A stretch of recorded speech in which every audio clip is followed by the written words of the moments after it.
All right, with the first report on the crash of Air India Flight 171 now out, India's professional response to the horrific accident has proved to be a strong response to foreign media outlets who have been casting aspersions about India's commitment to this investigation and sowing doubt about the capability of the two deceased pilots who were operating the airplane. The AAIB report is very clear. The fuel cutoff switches, I quote, transition from run to cutoff position one after another with a time gap of 1 second.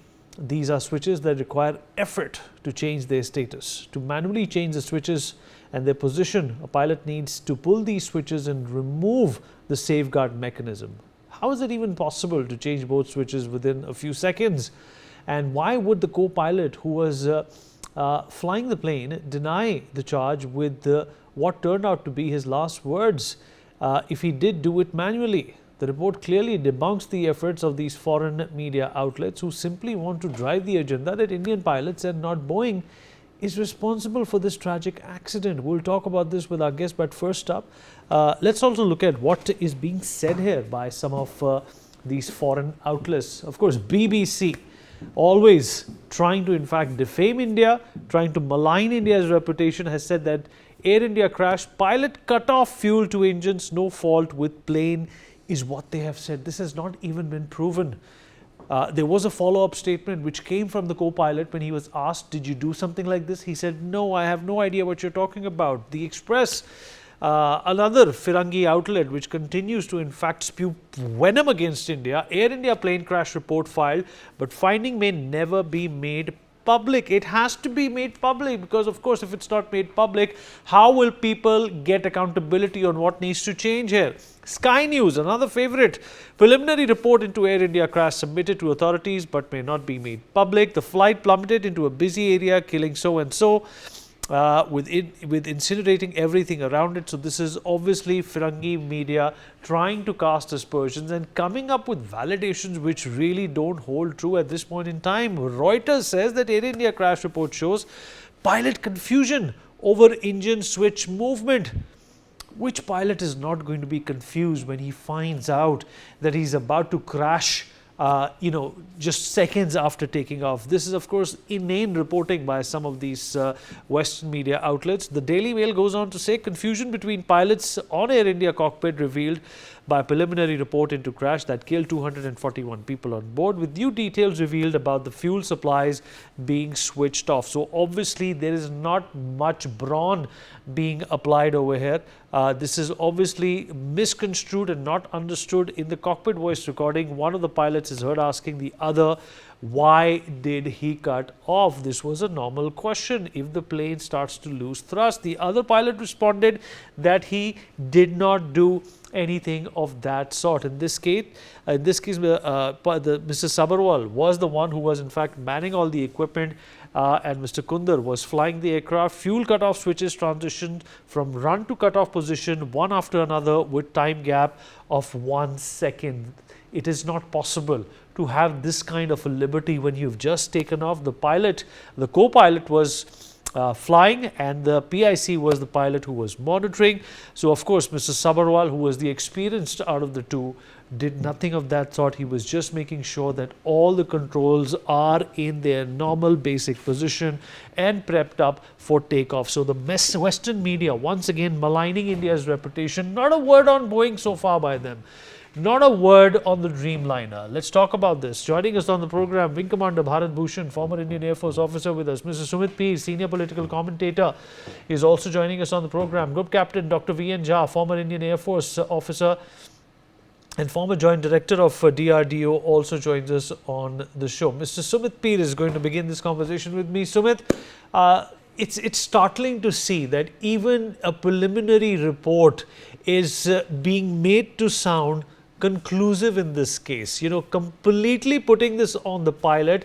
And is it believable, Sumit, that they're saying that the pilot is confused? Who would not be worried or aghast at the fact that they're about to crash And not a word, that perhaps there was a mechanical failure, there was a software mess up, and Boeing could be responsible for it. What do you make of what's happened today and how the Western media has responded? In fact, I was watching some of these interviews, Sumit. They have not even talked about how the second pilot responded when he said, "I have not cut it off." They have just said that the first pilot said, the engines are not getting fuel. Vinny, thank you for having me on your show. Very important discussion and a good question to begin with. Look, it's a very clear-cut thing. What looks to me, prima facie, I'm not an aviation expert. There, the fuel did not go to the engines. But pilots could have not stopped the fuel going to engines, because next thing which was looking, or which was what they were glaring at, is a immediate and an imminent death. What unfortunately happened in this case. Who would want to die by cutting a fuel to the engine and watch himself die, his life and his everything, getting burned down in front of his eyes? Nobody wants to kill there. We are talking of respected and honorable pilots here. We are not talking of jihadis or fidaiin here. That is the message which was As very... well. And the supply and the ignition buttons, the engine buttons were turned on again, Sumit, within a few seconds. Don't you think that the pilot would have raised an alarm or said something to that effect to the other pilot, that why are you switching them on? Earlier you just said you switched them off. The common sense has not been applied here.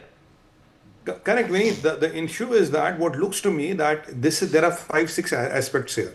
They easily have understood, or they have got a good glimpse that it is an equipment failure. And when it comes of the equipment failure, you talk of the big American tech, you talk of Boeing. So what is the easiest way to get the big tech, which is not only Boeing, all the people who supply them the softwares, those gears or accessories, and how to get the American tech out of it, how to get, the insurance covered. You want to put everything and anything to a pilot, make it as a mechanical, make it as a human error. Unfortunately, the both of the pilots are not with us. Om Shanti, they have passed away. And now exactly blame the Indian system, blame the Indian administration, blame the Indian training, blame everything on Indians. So you're outsourcing your problem to somebody who is not there to plead your case. And by this way, you're humiliating India, you're questioning India's safety standards, you're questioning India's procedures. How do we train our pilots, and what kind of safeties does our airlines have? And let me remind them, when Pakistan was banned from entering, Pakistani pilots were banned from entering, Europe, because 80% of them used to print their certificate or the flying license in their home using a simple printer. Those might happen in Pakistan. Look at the number of planes which go up in air in India. If there is something wrong with our pilots or our things, it would have happened every day. Now, if you look at the conversation which happened, obviously they were one after another failures, and the guys were trying to talk to each other, because these people don't seem to understand one thing, because while they are talking to each other, they just have maybe 30-40 seconds before there's an imminent death. Who would want to play with it death? Because even we have lost our people, we have lost our planes, your equipment has likely, in my opinion, failed. Your software glitches were there. What you are trying to do, you are just trying to whitewash your crimes and trying to put it on the Indian pilots and blame it on the India, and you forget those 279 people or 280 people which possibly lost their lives, including those pilots. Why should somebody want himself to be killed? Why should somebody do it for himself? These are the questions what these so-called media outlets should be asked, because I see it, Vinny, because Boeing is going through a very bad patch, and with the Dreamliner and these fiascos happening up, because this fiasco is an short death. If the plane is in air, even if you lose fuel going to the engines, it's a matter of time. It might be 1 minute more. That's the only difference what it can have. Now, to control that, these people have all got together, and what they are blaming is the India system, Indian aviation, Indian safety, Indian authorities, and the Indian pilots. But what they are not blaming is the Boeing. They are not blaming is the system, is the software, is the glitches, is that erratic behavior of the Dreamliner. They are not blaming that, and it is on record that Boeing has a lot of problems. Boeing had a lot of problems. Boeing had to be in a rough patch because of all these problems, and there were quite a few accidents which happened in the world according to that. The problem here is that it is easy to have these half-baked reports. It's easy to cast aspersions, but having said that, you might kind of win a media award today, but people will start asking questions: what is wrong with Boeing? People will start asking questions: why these software switches are not working, how switches are flopping, why should even a pilot be able to cut fuel to the engine on his discretion? Where are your safety mechanisms? Is there a code? Is there approval? I mean, nothing like that is there. It means there's a systematic failure. Equipment is failed. Now to cover that, you are trying to put everything on the other side so that people will start confusing between the pilots, their safety, their training, their quality, everything. And the main issues can be sidetracks, main issues can be pushed beyond the carpet. How does a foreign publication know when we have not concluded upon our reports that Indian pilots were confused? It is because of their pilots, and it is because Indian pilots were confused this happened. These people have sold their soul to the devil. Unfortunately, the people whom you are talking about, they are no more there. They are passed away. You are trying to put people who are dead, you are trying to sell literally, Hindi mein kehte hain na, maut ke saudagar. Exactly, you are trying to do that. You are insensitive to the number of deaths we have. You are insensitive to the number of people who lost their lives. You are insensitive to the people who were in that plane, including our ex-chief, Mr. Vijay Rupani ji. So you are not only insulting India, you are putting that salt on the injury. That is exactly what you are going to do. This by casting those half-baked reports and try to have the perceptions around the whole world. It's India, their systems, and everything about India is wrong. This is what your perennial habit has been. But did you have a conclusive report? Why can't you question Boeing? Why are you scared to even mention Boeing? These are the questions which should be asked to them beneath. This media bashing is not going to work. You might win a battle. You will definitely lose the war. Right, absolutely. Group Captain Jha, the MH370 accident happened, the Japan Air Nippon accident happened. The Western media did not assume anything until everything was made public that it was the pilot's fault or not. We don't even know that. But, these preliminary findings do tell you that there was something inexplicable that happened. You have been a pilot, you understand these technicalities. What should we derive out of this? What are the assumptions that can be made at this point in time that are not disrespectful to anyone, but also bring in the larger role which Boeing, the DGCA, and the government also has to play? Vineet, first of all, I must correct you. I'm not a pilot. I'm an aerospace medicine specialist, into which we are taught about the entire flying sequences. We are specially taught about the aircraft accident investigation. We are taught to learn flying. We are encouraged to fly at the squadron levels. And I have done plenty of flying as well. But I'm basically an aviation medicine specialist who is specially trained in aircraft accident investigations. I have I have been member in 7 fatal aircraft accidents that I have done. I wish I had that many words. All right, fair enough, sir. I get your point, sir. I get your point. Please move on with your answer now. Look, here there are 2 things which is inexplicable. These are the hard evidence. One is the cockpit voice says one pilot asking why he had cut off, and the other said that I have not. Now, this is one conversation that has come up there. And then there is a FTR evidence which shows the transition of the switch. That means movement of the switch from run, that at the time of starting the engine. Usually we put those switch at the run position, and it remains in the run position till the time you go to the next your destination and you switch off the engine. That is the time you bring to the off position.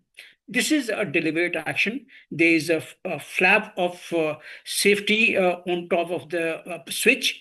You just cannot move the switch unless you first unflap it, pull the switch up, and take it to the next slot. That is the deliberate action, and both engines have got the different switches.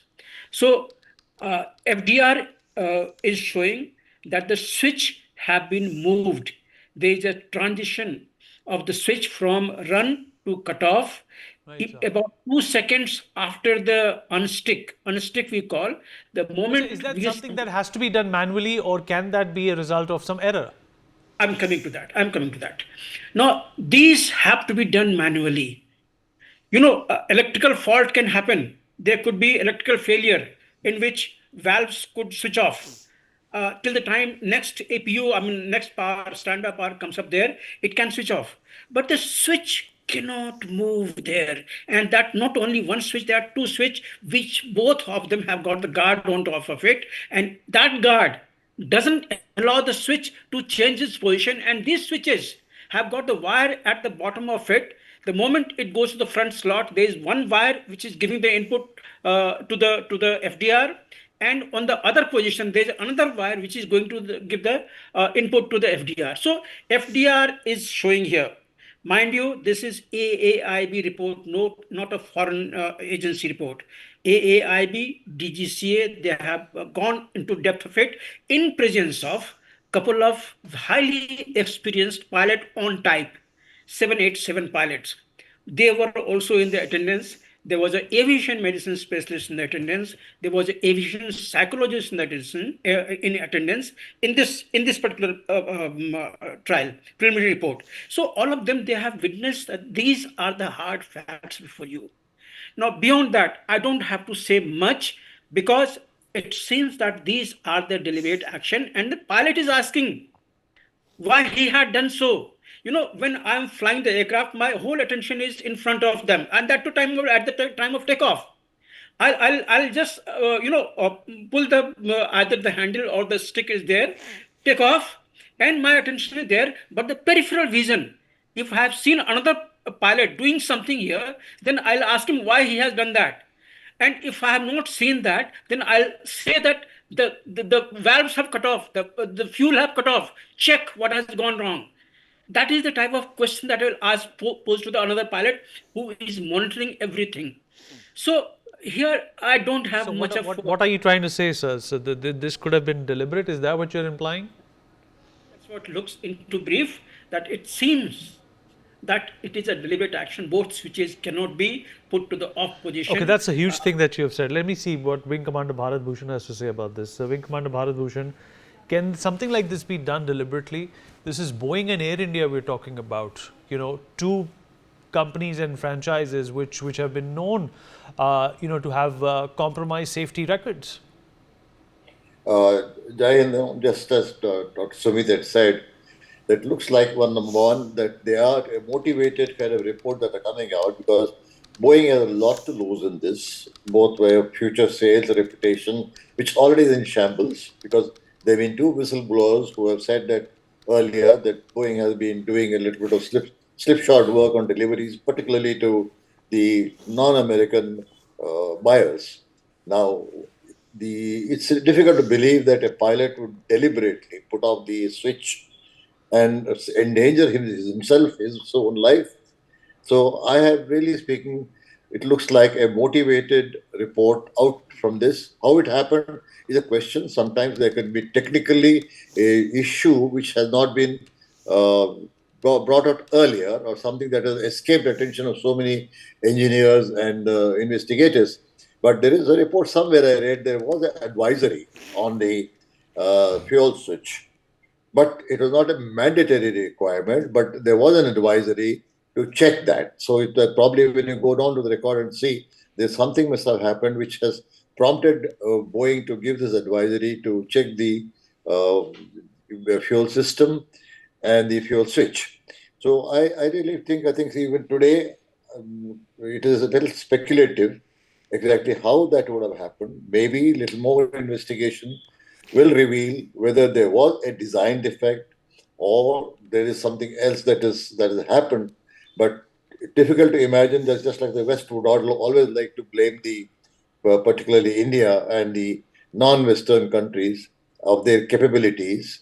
They've always believed that the non-Western nations, are not as efficient or not as good as they are. So it's possibly a move to cover up the technical faults in the aircraft, to save the business, the future business, the reputation of the manufacturer, and so on and so forth. And of course, pass the blame on pilots who are no longer available to you to defend themselves. Yes, establish this proof and also save their reputation. And I think it's a little premature for them to have come to this point of conclusion. But as it is, they jumped into that and blamed the Indian pilots, which I think is not right. Right. Sumit, do you think that a preliminary report may be redundant because it's not giving you a clear picture? Do you think that this report is also damning, towards these pilots, as has been enunciated by Wing Commander Bhushan as well, because they're not there to defend themselves? as to what really happened. The FDR is going to reveal a lot more, and the fact of the matter is that this report should be made public, Sumit, because it will help airlines and safety standards get better, out of this particular accident. It is going to be a learning. But also, do you concur with the Group Captain Jha when he says that there could be an element of human error or deliberation there as well? We need, with due respects, the first thing is that what Wing Commander Shah mentioned, there is an advisory of, I think, FAA 2018 or something is an advisory number, which is you can find on the internet. Is an advisory issued on this. Exactly the problem is this: fuel switch, run and fly mode. I mean, that may be the two modes. Whatever Wing Commander Group Captain Jha was mentioning about, there are two modes of the fuel switch. So there is an advisory which has been formally issued on that. I don't know what happened to that. How much did Boeing investigate in that or not? Look, there were a lot of Boeing planes which were going down because in the tail there's something called the jack screw, which moves the tail like this and this. A lot of accidents in the world happened because the jack screw did not function, and a lot of planes went down. Finally, Boeing discovered what the problem is. Here in this case, jack screw is a mechanical failure. So when you look at a plane, it's not necessary there's a software failure. There can be a mechanical failure, there can be a hydraulic failure, and then can be even what we call fly-by-wire failure. When there are two wires connected, they might be sending wrong signals to the sensors. We call it a fly-by-wire failure. So the problem here is I cannot fathom this thought. I know if another 30 seconds this problem doesn't arrive, you and me, anybody on the wheel, will know it's a sure shot death looking at my face. Unless and until I'm a fidai, I'm a terrorist, or I'm here, I'm one of those 9/11 guys who did that 9/11 kind of a thing. If I'm one of those guys, I would not want to do it. Nobody on this earth would want to do it. And people who have families, people who have children at home, people who are not members of Lashkar-e-Toiba, Jaish-e-Mohammed, they work for Air India, very reputed organization. They are Bharatis, they work for Bharat. We don't believe in life after death. We don't believe in being fidai. So how do we attribute today that there was not a mechanical, hydraulic, fly-by-wire or a software failure? There are all the possible failures available. And Vineet, in the context of that, when there is an advisory which is already been issued around this, there is a problem around this. I don't know how much Boeing looked into that or not. Right now, I'm not saying it's a Boeing problem, but there can be a lot of things. But keeping all aside and blaming the poor guys who lost their life, who are there not to defend their case. It is very easy to cast aspersions on a dead man, because how will a dead man come up and defend his case? That is what exactly is being done. They are very tactfully trying to use this prima facie report, trying to blame it on them, have the mindset done. It is India, their system, their people. And then when the real report will come, or when you will find the actual findings, then nobody will want to get into that. By that time, it's already settled. You have made your minds that it is the pilots who did it. That is the easiest thing to do. But the problem is that wherever there has been a Boeing accident, look at those aircraft disasters. There's a series. Wherever there's a Boeing accident, always they have denied first. They have said it's not our problem, it's not our problem. And Boeing is in a very bad shape after Dreamliner. We all know about that. There's nothing hidden about it. And what happened to those Boeing whistleblowers, Vineet? I think two of them died mysteriously. 5, 6 of them, 2 of them died. What is happening to them? How did they die? We can also ask questions, because if you insult and question my country, my systems, my credibility, I will question you, your country, your systems, your credibilities. Why FAA issued that advisory? Why Boeing did not respond on that? What is the position of Boeing on this advisory? Would they want to come and say what happened? I'm not saying mechanical failures cannot happen. I'm not saying software failures cannot happen. I'm not even saying that Boeing have not done a shoddy job. But whatever happened. Let the truth come up. I am perplexed by the fact that you are blaming me, my people, my country for everything. And your problems cannot be my problems. Exactly what Dr. Jaishankar said once. Europe thinks their problems is world's problems, and world's problem is not their problem. This kind of mentality, attitude has to go, sir. All right, fair enough. We've run out of time, but these discussions and the deliberations related to this tragic incident, and of course the report that has come out, will continue right here on Newsx. We take a short break. Be right back.